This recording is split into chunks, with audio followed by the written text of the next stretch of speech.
Chicken kurma குக்கரில் எப்படி செய்யலான்னு பார்க்கலாம் வாங்க. எண்ணெய் ஊற்றிட்டு ஹோல் ஸ்பைசஸ் 2 மீடியம் சைஸ் வெங்காயம், கருவேப்பிலை, ஒரு தக்காளி, இஞ்சி பூண்டு பேஸ்ட்டு, கல்லுப்பு போட்டு நல்லா வதக்கிக்கோங்க.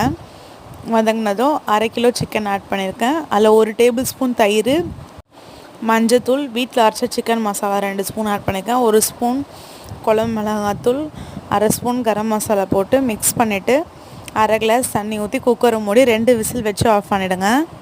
அதுக்குள்ளே ஒரு பேஸ்ட் ரெடி பண்ணிடலாம் வாங்க. ஜாரில் ஒரு 4 பீஸ் தேங்காய், 1 ஸ்பூன் சீரகம், 1 ஸ்பூன் மிளகு, 1 ஸ்பூன் சோம்பு, ஒரு 2 ஸ்பூன் பொட்டுக்கடலை போட்டு நைஸாக அரைச்சிக்கோங்க.